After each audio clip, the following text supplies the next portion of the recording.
and welcome to Mom Shiton's Daily Habits! Bahay. Yan o, ang daming bunga ng papaya. Ayan. And then, ayan, meron din dito. Ayan pa. So yan, nakakuha na ako para pang gulay. Hi guys! Magluluto tayo ng isang masarap na Asian food. So dahil marami po kasing bunga yung aming papaya, kaya i-create ako ng isang recipe na gamit yung papaya fruit. So ayan, magsasatay lang po ako ng bawang at sibuyas. Maglalagay tayo ng fresh. So fresh na shrimp po ito, small yung alamang, fresh. Hindi pa ito nalagyan ng salt. So ito yung aking isang ingredients na ilalagay. Pwede rin, merong dried nito, so pwede rin yung dried.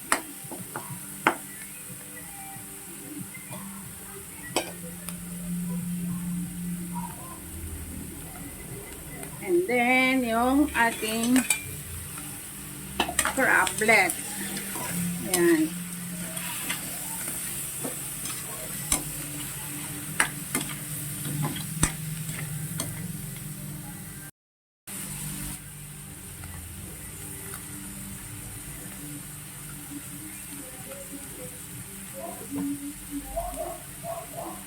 And then, ilalagay na natin ngayon yung ating sliced papaya.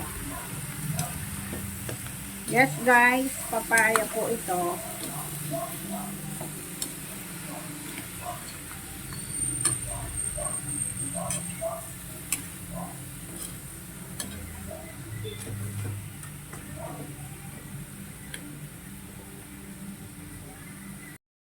So, maglalagay po tayo ng water.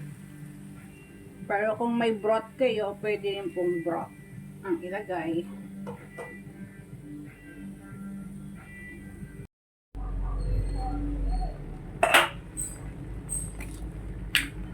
Lalagay tayo ng salt.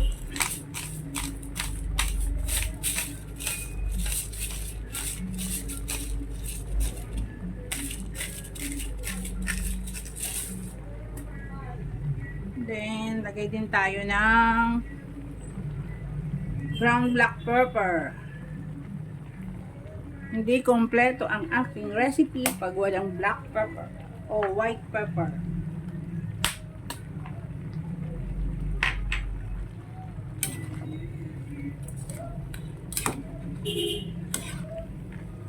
Kung may patis po, mas okay.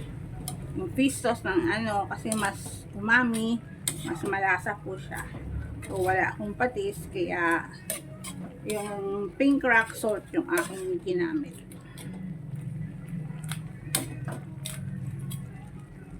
Palambot lang natin ang bahagya, and then sa next na natin yung gata.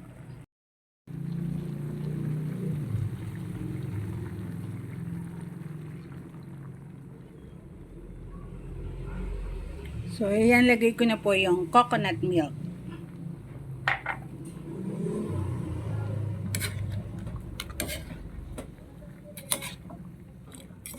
So, ngayon, sa panahon ngayon, kailangan talaga maging resourceful tayo. Kung ano pa yung mayroon tayo dyan sa ating backyard na pwede nating i-create ng masarap na recipe.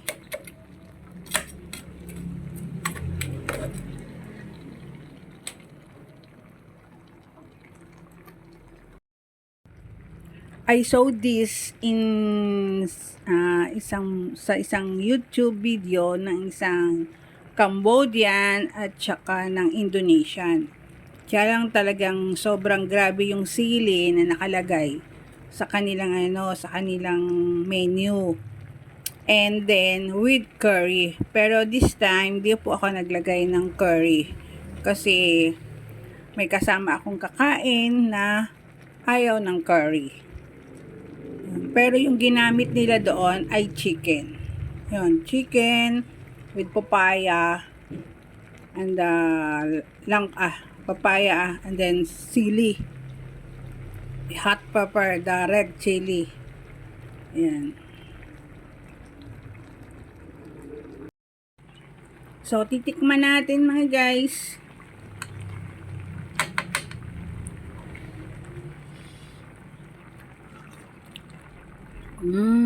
Umami. Doon yung anghang. So, sakto lang yung anghang. Dahil medyo bawal sa akin maalat, kaya sakto lang din yung timpla. So, pero mas masarap kung may konting fish sauce. Ayan. Or kung meron kayong mga nilalagay na ibang condiments na pampalasa. So, yan lang guys yung sa akin. At yan, luto na po yung ating ginataang papaya with crab.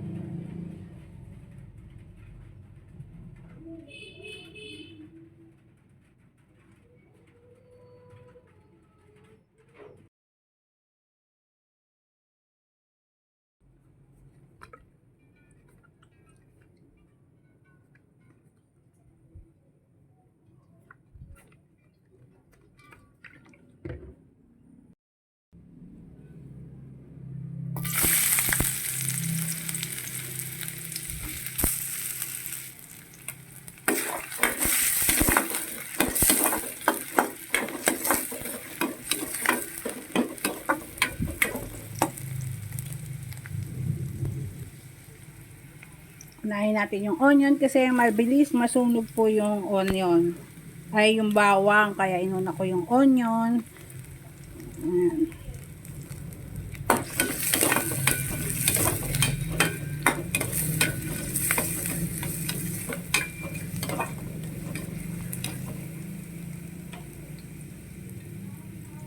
Then, sunod natin ang kamatis. So, medyo expensive ang presyo ng kamatis.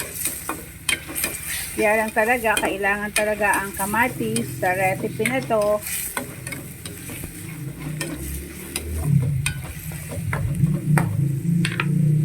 Then, lagay na natin yung ating main ingredients.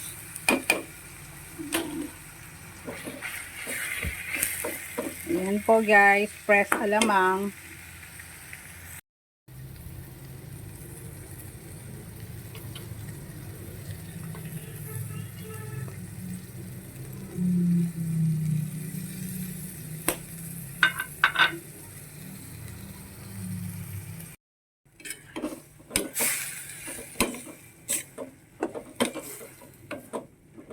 So, yan, simpleng fresh alamang.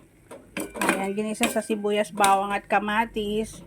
Ganyan lang po siya. And then, may bunga ng kamyas. Slice lang ng bunga ng kamyas. Or, if ever may pwede lagyan ng cucumber. Sliced cucumber.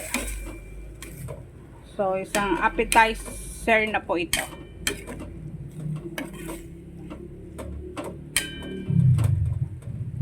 Hiwaan ng maraming sili. Green sili sana yung ilalagay ko, pero naubusan na, kaya ito na lang red. Hindi ko na in-slice yung isa para hindi masyadong umanghang.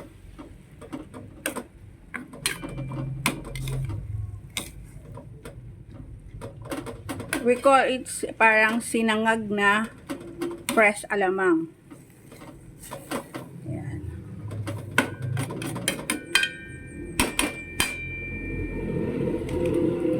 So, yan lang guys. At luto na yung ating sinangag na alamang.